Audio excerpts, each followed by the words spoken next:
Merci, bonjour à tous. Donc, je suis ravie d'être de nouveau à Paris dans le cadre d'une réunion de la SFEM parce que, comme l'a dit Christian, j'essaie d'assister chaque année. Et en plus, ça correspond à la nécessité de maintenir une activité internationale avec nos collègues du Québec et aussi avec l'académie qui a été mise en place. Et je pense que c'est important. Alors pourquoi aujourd'hui, quand Christian m'a invité à participer aujourd'hui, pourquoi j'ai pensé à ce sujet? Eh bien parce que, comme Christian vient de le dire, les médecins sont aussi des chercheurs, je vais l'expliquer dans ma présentation, mais aussi parce que euh, la France, vis-à-vis de l'enseignement et de la pratique de l'éthique, se distingue un petit peu de l'Amérique du Nord parce que nous sommes un pays de déontologie.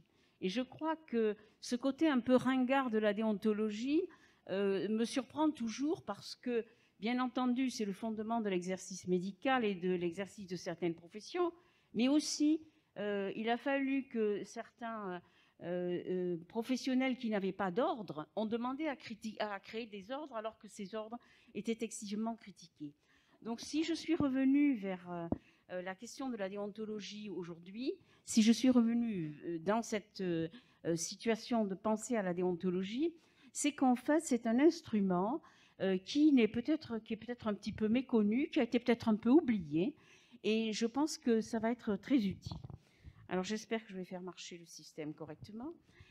Donc, quand on parle de, bien sûr, tout à l'heure, Olivier Hamel a parlé du rapport Corvol. Je vais y faire référence. Je pense qu'on a tous besoin de se replonger dans ce qui avait été fait à cette époque-là. Donc, l'idée est de dire que l'intégrité, et là je parle de l'intégrité au sens large, et non pas uniquement l'intégrité scientifique, c'est une conduite intègre et honnête qui doit présider à toute recherche. Donc ça, c'est pour le plan scientifique. Alors pourquoi choisir le médecin?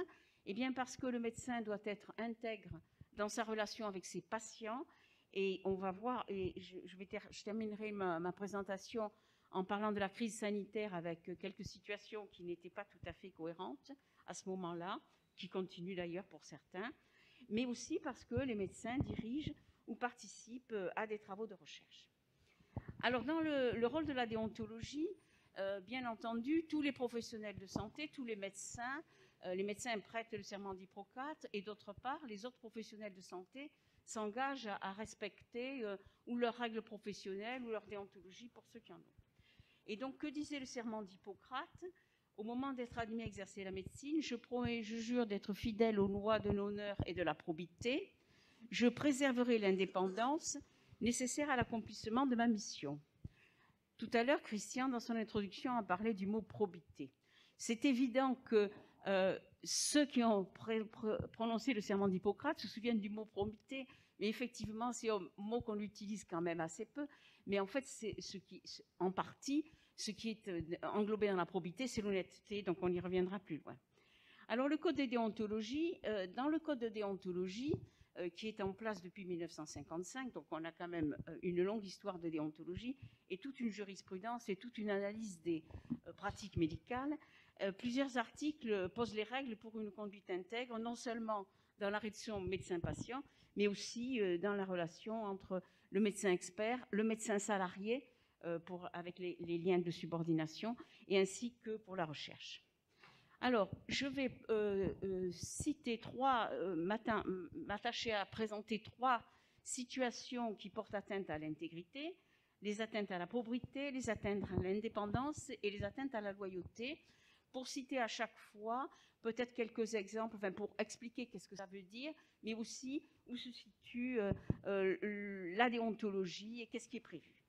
Donc, il y a des éléments du Code de la santé publique, il y a aussi le rapport Corvol et aussi la charte dont Olivier Hamel a parlé tout à l'heure. Et donc, vous verrez qu'on est bien en harmonie entre Toulousains sur ce qu'est l'intégrité. Alors, le rapport Corvol, en 2016, il a présenté une enquête sur les manquements dans 27 universités et 8 établissements de recherche. Donc, parmi les manquements les plus graves, c'était les fabrications, la falsification de la recherche et le plagiat. Donc ça, ce sont des choses assez graves. Mais aussi la question des conflits d'intérêts. Et alors, les conflits dans les signatures de publication et l'ordre des auteurs, et ça a été évoqué aussi par Olivier tout à l'heure, 54 situations, donc 51 situations, pardon. Donc ça veut dire que c'est quand même quelque chose de très sensible et sur lequel il faut réfléchir. Alors, quelles sont les atteintes à la probité? Donc tout à l'heure, j'ai parlé de la question de l'honnêteté. Et donc là, ce qui m'a intéressé, c'est de regarder quels étaient les liens avec l'argent. L'argent, on verra direct ou indirect. Alors, plusieurs articles du Code de déontologie médicale interdisent aux médecins les commissions, les ristournes, la dichotomie. Ça aussi, c'est un vieux mot. Hein, c'est le fait de s'entendre entre médecins ou professionnels de santé pour un bénéfice mutuel et de partager les bénéfices. Les relations entre les prescripteurs avec l'industrie pharmaceutique, c'est certainement le point qui est le point sensible, et vous verrez que je vais vous donner quelques exemples. Donc, Olivier a parlé tout à l'heure de la loi anti-cadeau, ça date de 93, donc c'est très ancien, hein, ça fait 27 ans. Il y avait effectivement une escalade dans, disons, les gratifications données par l'industrie pharmaceutique, mais c'était pour tout le monde. Je veux dire que c'est comme pour le dopage, tout le monde se dopait, donc c'était pas si grave. Enfin, revenons à des choses plus sérieuses. Donc l'article, la déontologie dit que la loi de 93 dit qu'il faut pas recevoir des avantages en nature sous quelque forme que ce soit, ou d'une façon directe ou indirecte, procurée entre les entreprises assurant des prestations, produisant ou commercialisation des produits. L'essentiel dans la presse, c'était l'avantage qui était donné aux prescripteurs, c'est-à dire qu'il y avait une escalade, des avantages étaient donnés aux professionnels et en contrepartie, directement ou indirectement, ils prescrivaient le médicament du laboratoire qui les aidait. Donc là, il y a une sanction pénale qui est prévue, 2 ans et 75 000 € d'amende. Alors toutefois, et ça a été bien dit, on ne peut pas dissocier certaines recherches, certaines activités médicales du soutien des industries pharmaceutiques. Donc l'hospitalité a été autorisée, c'est-à-dire d'un niveau raisonnable qui peut être accordé aux professionnels de santé. Et donc, il y a des conventions qui sont faites et qui sont des conventions qui sont soumises à l'ordre, qui expliquent comment, qu'est-ce qu'on va donner, pour quelles raisons, etc. Et donc, la plupart ont un avis favorable, mais 5% ont un avis défavorable. Mais l'ordre n'a aucun pouvoir pour vérifier et pour empêcher quoi que ce soit. Donc, ça reste un vœu pieux. Alors, je vais vous donner un chiffre qui m'a surpris quand je l'ai découvert. En 2018, 1,36 milliard d'euros ont été versés aux professionnels de santé par les laboratoires en France. Hein, donc, il y a une base de données qui s'appelle Transparence Santé, sur laquelle les laboratoires déclarent tout avantage ou rémunération qui soit supérieure à 10 €. Donc, vous voyez que là, on va très large. Alors, cette base de Transparence Santé est très complexe. Tout le monde déclare. Et je veux dire qu'il n'y a pas eu d'analyse, il n'y a pas de lien, etc. Donc c'est très difficile de pouvoir vraiment savoir ce qui se passe, sauf à y attacher beaucoup de persévérance, et c'est ce qu'ont fait certains journalistes. Et donc, non, c'est en France. C'est en France, oui, je maintiens. Christian me pose la question. Non, c'est en France. Donc, un praticien de l'assistance publique de Paris sur 2 figure dans la base. Alors, le chiffre, 423 000, un seul praticien a reçu en 2018 423 000 € pour des royalties liées à un brevet. Alors, ce que je peux dire effectivement sur ce brevet, c'est pour mettre en place une prothèse. Et des prothèses. Et donc, c'est excessivement utilisé et ça fait une promotion pour le laboratoire. Mais c'est la technologie, ce sont les nouvelles technologies. Je comprends parfaitement. Donc, ceci était transparent. Et d'autre part, un autre praticien avait 249 000 € en 2018 pour participation aux congrès internationaux et activités de consulting. Donc déjà, c'est une réalité.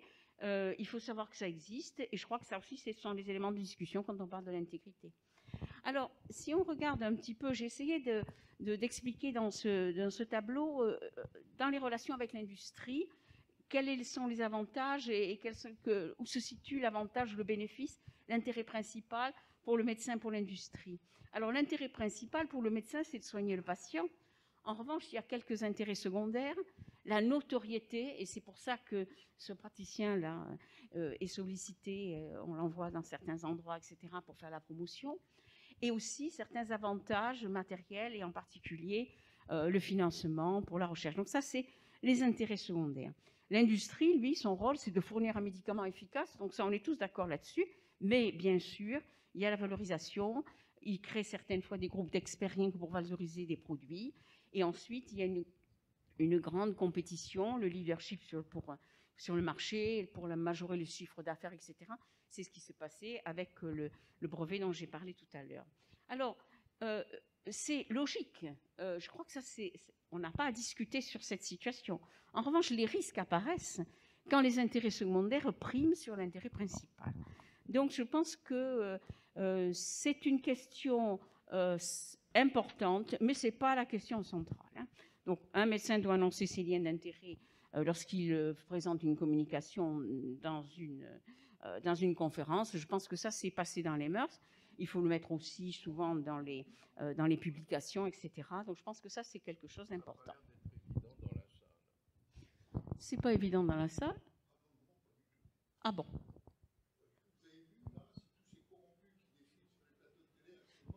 Oui, Merci de le dire.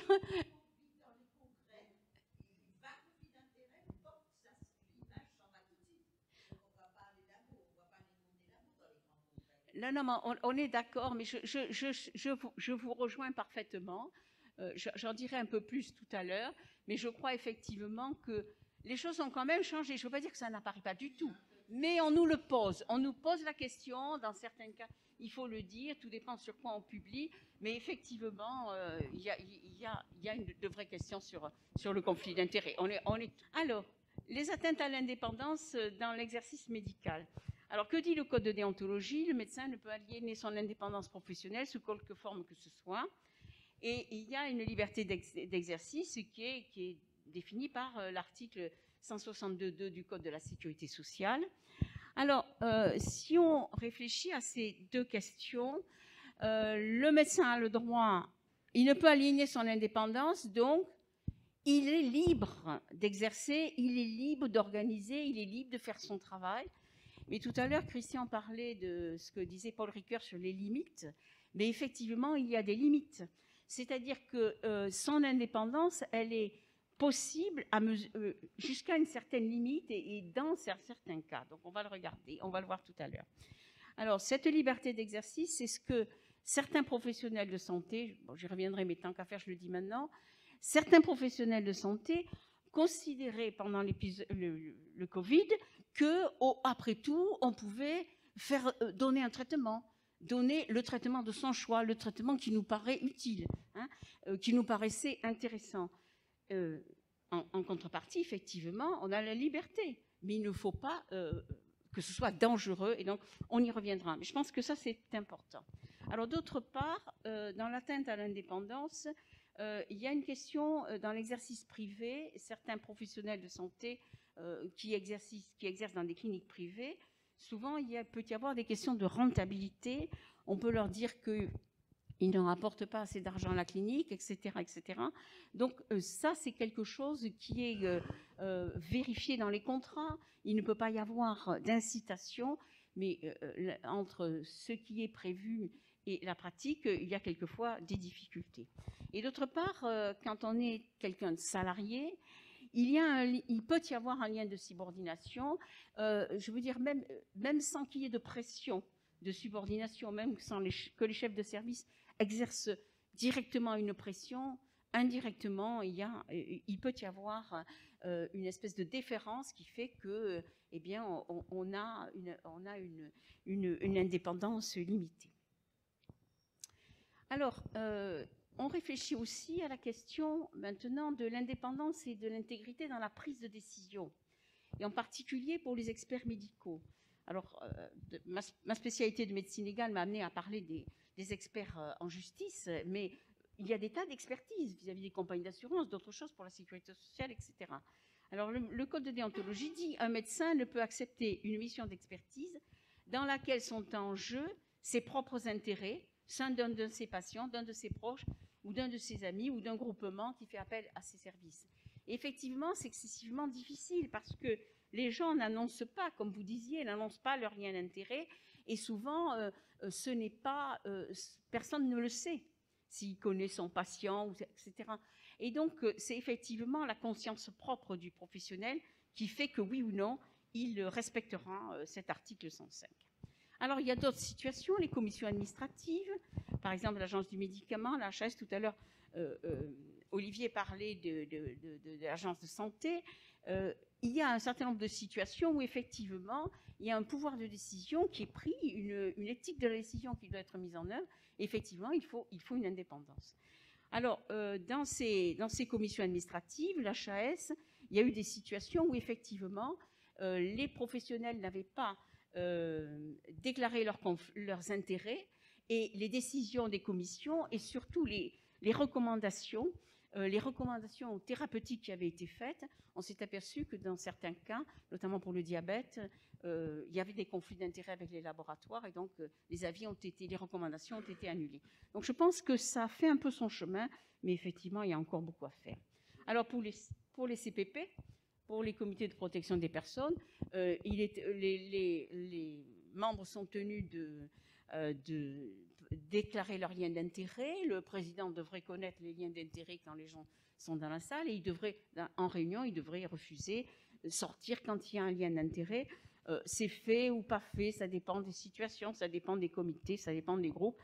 C'est quelquefois un petit peu difficile parce qu'on considère que si la personne connaît le projet, eh bien, il donnera des informations au comité beaucoup plus importantes. Je pense que quelquefois, ce n'est pas une bonne chose.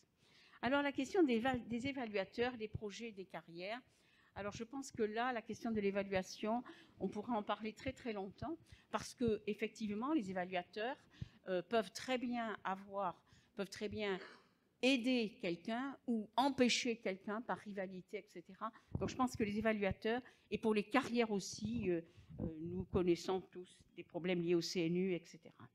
Et enfin, les autres situations où l'indépendance peut être altérée, ce sont les relecteurs pour les publications. Je pense que nous avons tous eu des relecteurs, nous avons tous considéré que quelquefois les relectures étaient peut-être un peu partiales ou peut-être un peu... Et donc effectivement, je pense que là aussi, la notion d'indépendance peut effectivement poser problème. Je ne parle pas des cas où les relectures ne sont pas anonymes, et donc là, bien entendu, laisser la porte ouverte à tout.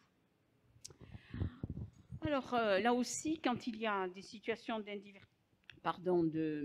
divergence avec les commissions administratives, bon, l'idée c'est que c'est pas tellement le fait qu'il existe un lien d'intérêt, c'est le fait qu'il pourrait être regardé comme un lien d'intérêt.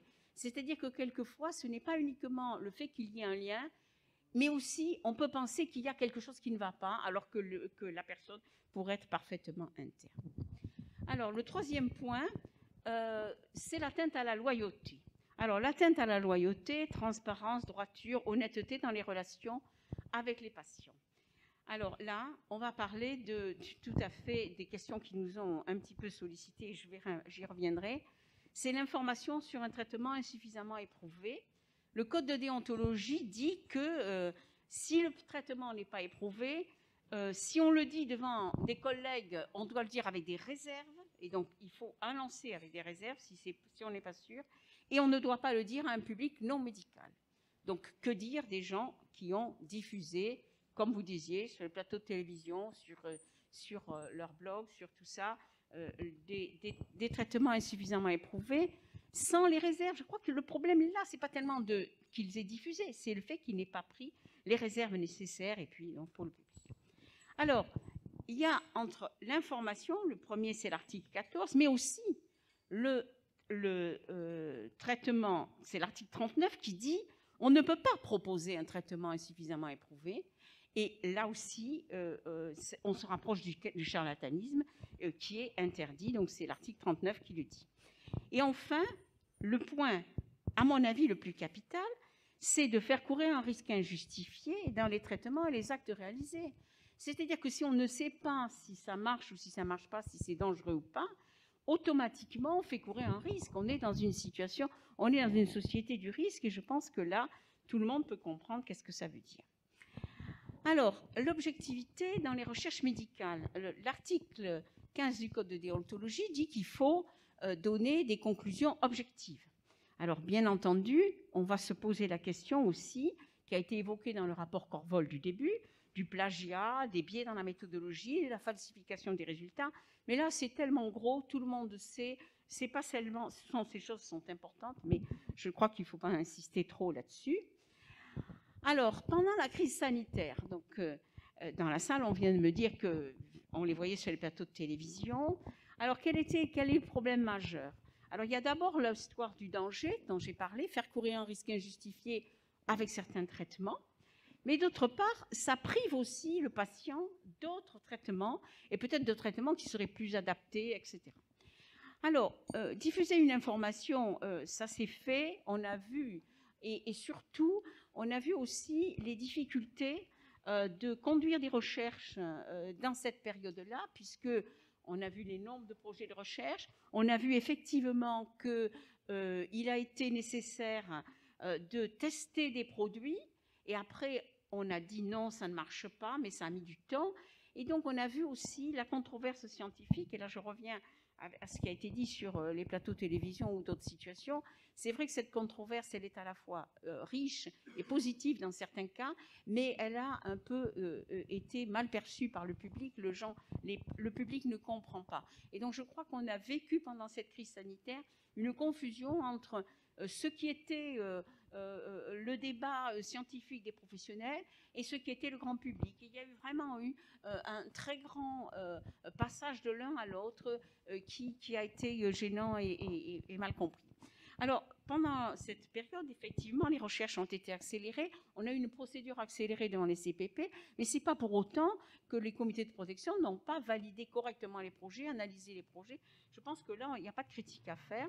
Alors, effectivement, on peut se poser la question du recrutement. Le recrutement, les patients, bien entendu, en cette période de Covid, je suis sûre que le consentement, ils étaient d'accord, mais je pense qu'ils n'étaient peut-être pas tellement libres dans la mesure où, bien entendu, il n'y avait pas de traitement et donc ils étaient d'accord, certains, pour essayer ça. Et en fait aussi, la publication des résultats, on a vu les difficultés qu'il y a eu. Alors, la charte, Olivier en a parlé tout à l'heure. Et donc, je pense que j'ai un peu rajouté certains points dans la charte qui a été, donc je mis le CNRS, mais c'est la charte nationale dont il a parlé, qui a été adoptée par le CNRS. Et il y a aussi la communication des résultats, avec là aussi l'obligation de réserve, je l'ai mis, et puis déclarer les liens d'intérêt et intégrer l'enseignement dans le cursus de formation. Alors, il y a eu un message commun, c'est-à-dire qu'en fait, le comité d'éthique du CNRS et la mission à l'intégrité scientifique en 2020 ont lancé un certain nombre de messages pour dire qu'il fallait respecter les règles humanistes pendant la crise, crédibilité de la science, rigueur, honnêteté.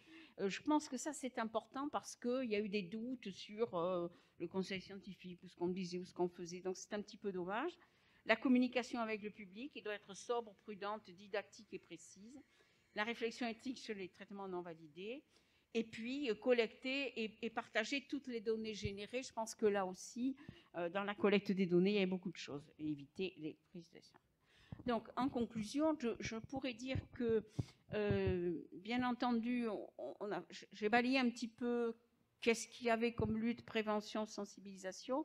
Mais je crois que l'essentiel quand même, c'est d'une part que les gens soient un peu plus ouverts à cette notion d'intégrité au sens large, de connaître les limites. Je pense que ça, c'est important parce que comme on dit, il y a un proverbe qui dit que quand on a dépassé les bornes, il n'y a plus de limites. Donc effectivement, il faut connaître les limites. Et alors l'exemplarité, l'image et la réputation, je pense que ça c'est très important. Je crois que, mais ça c'est peut-être un peu vieille école, de dire on avait des maîtres qui étaient de nos enseignants qui étaient particulièrement dignes, honnêtes, intègres, etc. et qui avaient une conduite exemplaire. Bon, alors on n'en est plus là, je crois qu'on n'en est plus là, mais je pense que quand même l'image et la réputation est particulièrement importante. Ça peut être aussi dans l'autre sens, ça peut être quelqu'un qui a une telle notoriété qui ne peut pas se tromper. Donc là aussi, je pense que c'est un peu particulier.